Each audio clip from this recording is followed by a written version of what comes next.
Les deux chemins. Moi, je ne le savais pas, je croyais que le mien était bon, mais je suis parti dans le monde très fortement. Le monde m'a plu. J'étais quelqu'un qui sortait sans arrêt. Les boîtes de nuit, les bars. Et vous savez, le diable, il ne fait pas de cadeaux. Ça faisait un peu partie de ma vie. Je me suis récolté beaucoup de bien. La drogue, comme il a dit, c'était mon repas. Je me suis drogué pendant des années. J'ai bu, mais ça faisait partie de ma vie. C'était une vie que j'aimais bien. Ça a duré pendant 20 ans, à peu près. Et un jour, il s'est proposé un voyage à moi en Israël. Il y avait un de mes frères qui était chrétien. Et moi, je vous dis la vérité, moi, les chrétiens, ça n'allait pas du tout avec ma vie. Vous savez, quand on est dans le monde, avec les chrétiens, ça ne colle pas ensemble. Et je ne sais pas, mon frère, il savait qu'il n'y avait que Dieu pour me sortir de là-dedans. Mais moi, ma vie, elle me plaisait. Et moi, je ne voulais pas abandonner ma vie. Voilà, moi, je trouvais que ça me convenait, même que je faisais tout ça, ça ne me dérangeait pas, pour moi. Et un jour, il s'est proposé ce voyage. Et mon frère, il a insisté sur ce voyage, mais moi, je ne voulais pas y aller. J'ai rien à faire avec les chrétiens, moi, je suis bien comme je suis, je me sentais bien, j'aimais ma vie, j'aimais le monde. Donc, j'étais bien, ça ne me dérangeait pas. Et puis, je vous dis, ça s'est joué à la dernière semaine. Dieu, il a dû travailler mon cœur parce qu'à la dernière semaine, j'ai craqué. Ben, j'ai dit, vas-y, je vais y aller. Je vais y aller, de toute façon, voilà, je dis, il ne doit pas être mal non plus, c'est où Dieu il a passé, mais bon, je ne croyais pas tellement en Dieu, moi. Ben, je dis, je vais y aller quand même. Et j'ai été là-bas. Ben, je vous explique, les 2 premiers jours, on était dans la carte comme ça, les chrétiens ils chantaient, ça priait, je n'avais pas l'habitude de ça, moi. Je ne vous dis pas dans l'état où j'étais, je ne me sentais pas du tout à ma place, je fumais 2 paquets de cigarettes, je ne savais pas comment faire. Et tellement que je me suis senti mal, j'ai rentré dans la chambre d'hôtel et je n'avais jamais prié de ma vie. Et là, j'ai prié à Dieu pour la première fois de ma vie. Et voilà, aujourd'hui, je le sais, Dieu écoute les prières, puisqu'il a écouté à ce moment-là. Je dis, Seigneur, j'ai fait quelque chose parce que demain, je prends l'avion, je m'en vais d'ici. Et je me suis réveillé, puis je ne sais pas, je suis rentré dans ce car, j'ai déjeuné, j'ai rentré dans le car. Et j'étais disposé, il avait déjà cassé une barrière, sans m'en rendre compte, à l'heure d'aujourd'hui, je le sais. Puisque j'étais bien, je commençais à parler un peu à des chrétiens, je n'en avais pas parlé pendant 2 jours. Je parlais qu'à mes frères, mais bon, voilà. Et ça a disposé mon cœur. Et 4e jour, j'ai passé dans une espèce d'église où c'est que Dieu il a passé là. Et puis je voyais mon frère béni, tout ça, et puis ben, je dis Seigneur, je dis maintenant je suis dans le voyage, je dis vas-y je vais prier pour toi.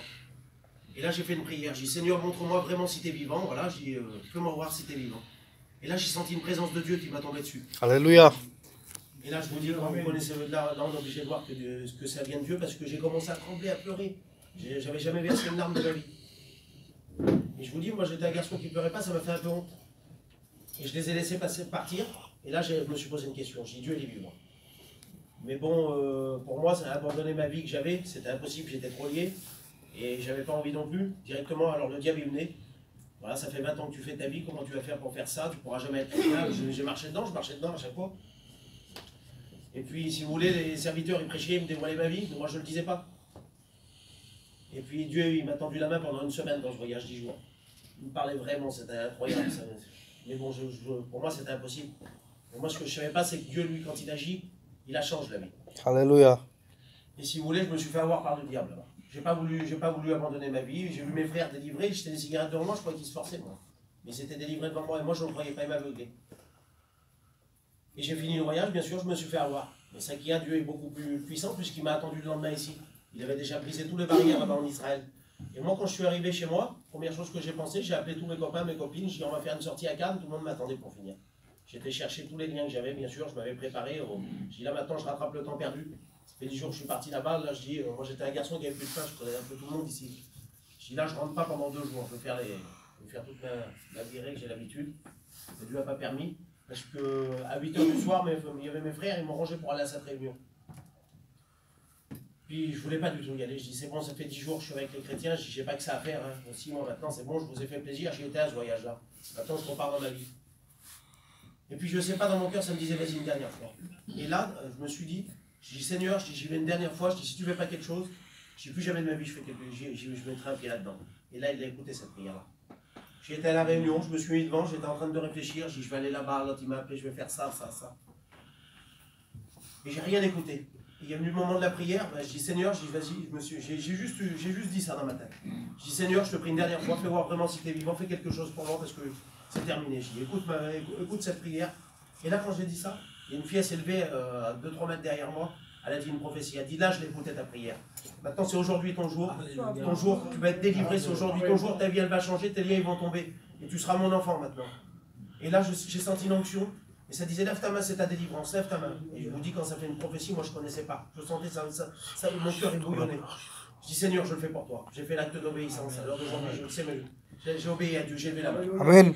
L'intervention s'est passée de suite. Je suis passé par la nouvelle naissance, comme c'est marqué dans la Bible.